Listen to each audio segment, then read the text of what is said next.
Welcome to week 9 of your Unmanned Aircraft Systems Simulation course. Today we'll be changing things up quite a bit, and this is a rather difficult week as far as the simulation flying goes. So I am going to do this imperfectly so that you see how difficult it is, so I can give you some tips as well. We're going to be flying the fixed wing in the simulation software for the first time, and you will fly a fixed wing in our program. You'll fly several. One, the most popular probably commercial off-the-shelf fixed wing, is the Parrot Disco, but you'll also, if you progress through the entire program, build your own fixed wing drone. So having some knowledge of how to fly one will be very important as you will be constructing, flying, testing as part of the final advanced course in our program. So there's a couple things we need to do in order to fly the fixed wing drone effectively. Not the least of which is change the drone from this quadcopter to a fixed wing. So let's kind of look at that. So the first thing we're going to do, let's go to select an airport, and we're going to choose the construction site. So you'll see it there. Click OK, and then in a few seconds it'll load up a different site. Now we also need to get the aircraft we need. So this fixed wing is called the Slinger. So you're going to go down to S, and you'll see it there, the Slinger drone. All right, you'll see I'm moving it around now with my mouse. But if I don't set it up properly, I'm just going to go directly into the ground. So let's put some navigations on. So let's put our nav guides back, and you'll see here, you want the ground speed and the battery and the altitude. Let's put our viewport up. Click on our viewport, change the view to the first person view, which in this case will be the nose of the aircraft. So now you're seeing out the nose. And in the simulation, you can also make sure that you're in the beginner mode. Go back to lesson 1 or week 1 if you don't remember the setup. Make sure we can see and make a little bigger your remote control, because that'll help your instructor understand where you're having difficulty. And make the view a little bit bigger too, because you're going to find flying with the Slinger, the view is going to be a very effective tool in helping you succeed. Now, you can throttle all the way up and lower your aircraft adjustment to get up there right away.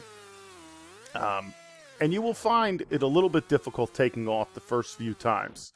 And this is what's likely to happen to you. That's not a bad landing. You're going to be able to fly that drone again. Now let's again adjust our, go to the fastest speed, and try to get to 100 feet, 150 to 200, and realize this is a difficult drone. There, I just lost $1,000. So you can use your mouse and point straight up in the air. Throttle up, lower your rudder. I'm upside down again, and you can again see there's another $1,000 lost. So it's going to take a little bit of practice, and that's the reason why I'm kind of doing it poorly at first, so you can understand.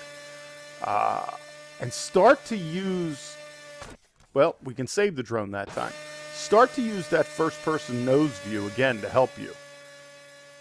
All right, and again, you want to climb eventually after you've crashed a few times and you get the hang of it, because that's exactly what's going to happen, especially the first time. You want to climb up there to about 150 to 200 feet, at least above the buildings, and realize that as you're going, if you make dramatic movements with the stick, you're going to do loop-de-loops, you're going to spin around. None of this will happen with your fixed wing Parrot Disco, because all the controls are in there. So start again. One of the easiest ways to kind of get used to flying here is to use that first-person view to level yourself out. Try to look at the horizon. Try to look at the terrain on the ground. Remember, simultaneously, you're trying to keep that fixed wing on the main screen within your visual line of sight, because that's what you'd legally be required to do.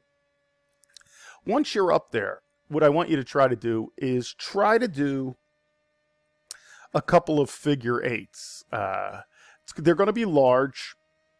It's not going to be dramatic at first. They're going to be large figure eights, but that's okay. You're just trying to learn how you're flying, and you're going to use, again, that lower left-hand first-person view is going to be your biggest helper. when flying your fixed wing here. Uh, it won't be as dramatic in real life. So this is excellent simulation practice, because if you can master the slinger drone, then when you get out into the real world to fly your fixed wing drone, it should be a pretty easy task for you.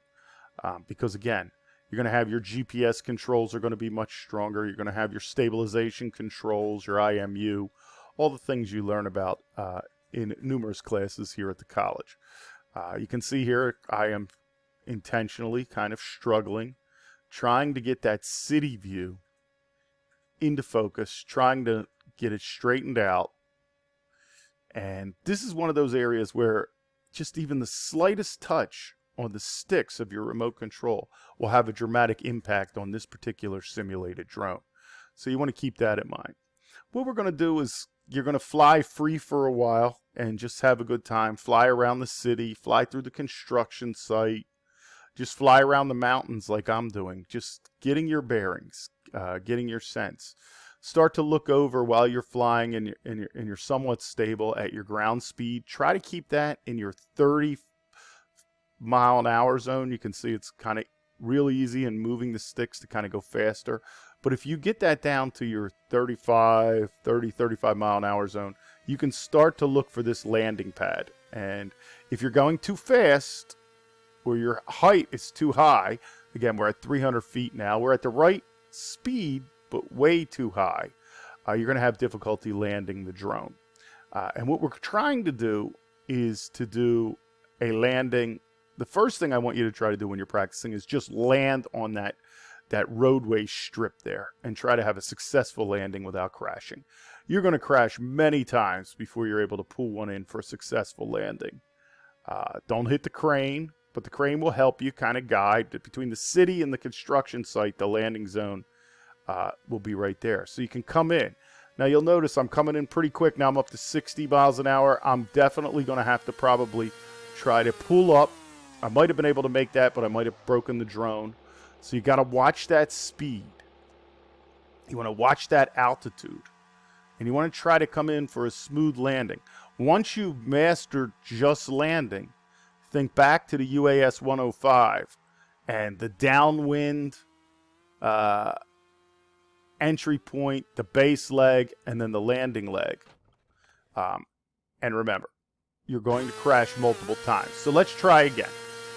All right, let's try to get a nice, even flight with a good speed.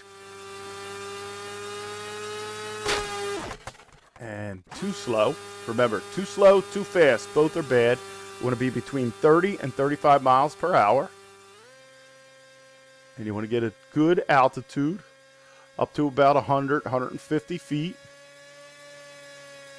Might take some getting used to. Remember to use that first-person view on the lower left-hand corner again. Try to stabilize yourself. It can be rather difficult.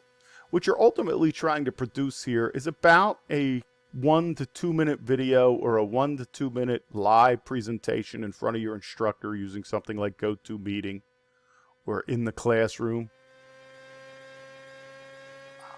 And really, all right, let's try to get this landing. Let's see what we can do.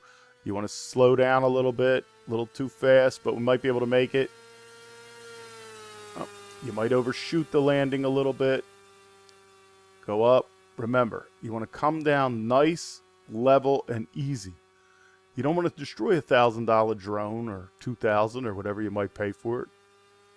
So you want to start to practice bringing it in, watching it on the left-hand side, watching it on the right. Not a perfect landing. Okay, so what I want you to practice towards and eventually get to is a landing right down the middle of that roadway there and see if you can master it. Once you've mastered your landing, try again and try to use downwind base leg landings like an aircraft would do at an airport. So what you want to do is master as much as you can. You will find this difficult. I have seen videos from other professors and other things where they fly it perfectly. You will not be there on the first time, so I did not want to fly perfectly. I wanted to apply too much pressure to the sticks. I wanted to go too fast, too slow, give you some sense of what happens. And you want to find that sweet spot. So what's that sweet spot? 150 to 200 feet, 30 to 35 miles an hour. Do a couple figure eights. Get your bearings. Notice the difference in views between the visual line of sight and the nose camera. And then take off, fly around, couple figure eights, land successfully right down the middle of that runway, and you will have completed this week's assignment. All right, this one will be a little bit harder. It's a little bit different. Most times, especially, you've practiced so far with your quadcopter or your hexacopter up to this point, so this is your first foray into the fixed wing.